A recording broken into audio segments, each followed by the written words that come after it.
সুপ্রিয় দর্শক, আপনারা দেখছেন এসপিএন বাংলা টিভি। দেখুন ও সাবস্ক্রাইব করুন এসপিএন বাংলা টিভি, দেশ ও মানুষের কথা বলে। আমি অডিয়েন্সকে আর কিছু বলতে চাই না, অডিয়েন্সকে সাথে নিয়ে বলতে চাই। উদীয়মান বাংলাদেশের যিনি নেতৃত্ব দিচ্ছেন সুমন ভাই ভালো ভালো বিষয় নিয়ে আনেন, আমাদের সামনে আনেন, আমাদেরকে ডাকেন। আমরা সবাই আসলে আন্তরিকতার সাথে উপস্থিত হওয়ার চেষ্টা করি। না হলে এই গুণীজনরা এখানে এই প্রতিকূল পরিস্থিতিতেও উপস্থিত হয়ে যায়, তখন আর নিজে কখনোই নিজেদের অ্যাবসেন্ট করতে পারি না। চিন্তা করি তারাই যখন চলে আসবে, যে নিজের কথা বলছিলাম, এই যে হাসিনা চলে আসে, স্যার চলে আসে, আমরা যদি সেখানে না আসি তাহলে নিজের অপরাধী মনে হয়। যেন স্কুলে না গেলে একদিন মনে হয়তো চোর চোর, অপরাধী মনে হতো, একদিন অফিস ফাঁকি দিলে মনে হতো। আমার মনে হয় এখন এই উদীয়মান বাংলাদেশের কোন প্রোগ্রামে না আসলে আমার ওরকম একটা কেন যন্ত্রণা শরীরের ভিতর মনে হয়।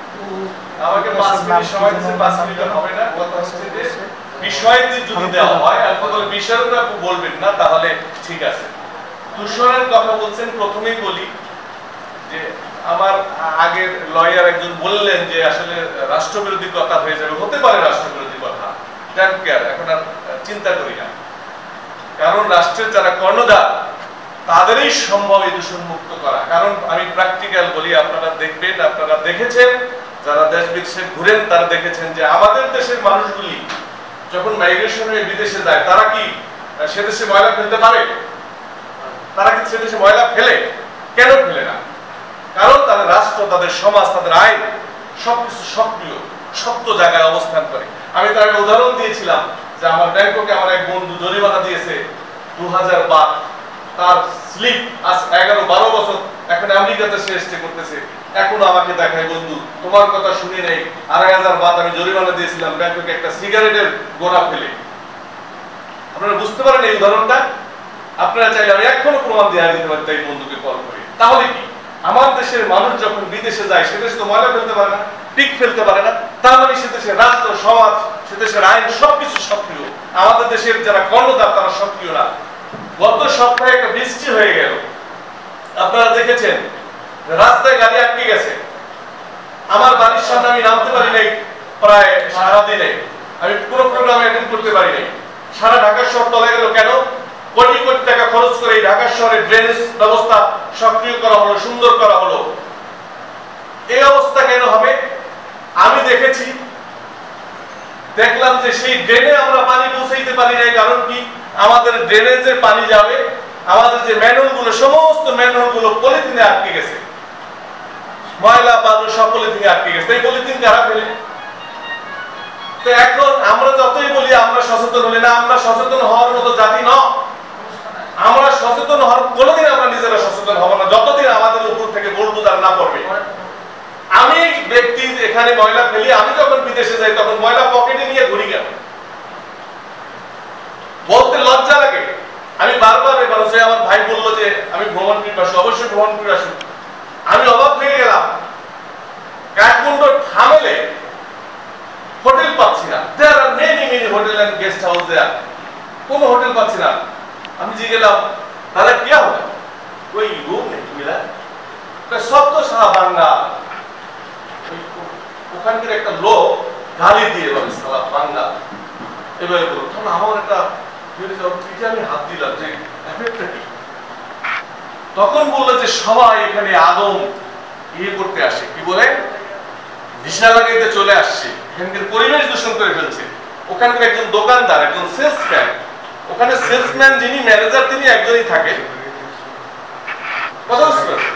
তো আমি তার পিঠে হাত দিয়ে জানার চেষ্টা করলাম যে তার এই ধরনের জ্ঞান কিরকম। তখন জিজ্ঞাসলাম যে বিষয়টা কি আমাকে বলেন। তখন জানলাম আমি যে ওখানে বড় বড় রাষ্ট্রের অ্যাম্বাসেডাররা ওখানে আছে, অ্যাম্বাসিগুলো ওখানে দিয়েছে আপনার ইয়েতে, কাঠমান্ডুতে। সেজন্য যারা দিল্লিতে যেত ভিসা লাগানোর জন্য ইউরোপের, সেই লোকগুলি দিল্লিতে কিছু প্রতিবন্ধকতার কারণে, ব্যয়ের কারণে বা ওখানকার যে গোয়েন্দা সংস্থা তাদের নজরদারি এড়ানোর জন্য তারা নিরাপদ একটা জোন মনে করেছে নেপালে। সেই জন্য আদমরা ওখানে আমাদের লোকগুলো ওখানে নিয়ে যাচ্ছে। পরে আমি দেখলাম হোটেলে যেখানেই খেতে যাই, নাস্তা খেতে যাই, সেখানে বাঙালিরা কাজ করে, বাঙালিরাই খায়, বাঙালি রান্না করা, বাঙালি পরিবেশ, প্রত্যেকটা হোটেলে বাঙালি ভরা। এখন আমার কথা হলো, সেই কাঠমান্ডু যদি ইদানিং কালে কেউ যে থাকেন, যেখানে যেই রাষ্ট্রের মধ্যে বড় একটা বিল্ডিং নেই, আমার মনে হয় না আমাদের মধ্যদিলে যতগুলো বিল্ডিং আছে, পুরান জায়গার কথা বললাম, নতুন ঢাকা বাদে দিলাম, সেই কয়টা বড় বিল্ডিং মনে হয় আমার মনে হয় নেপালে নেই। একটা উঁচু হাইরেজ বিল্ডিং নেই সেই নেপাল। আমি চিন্তা করলাম এখানে বড় বড় এম্বাসি কেন দিল, বিষয়টা কি এত ছোট রাষ্ট্রের মধ্যে। আমি শহরগুলা ঘুরলাম, অলিগলি ঘুরলাম, আমি দেখলাম সেখানে কোনো ময়লা রাস্তায় নাই, সেখানে কত ডিসিপ্লিন, জোরে শাউট করে কথা বলে না মানুষ।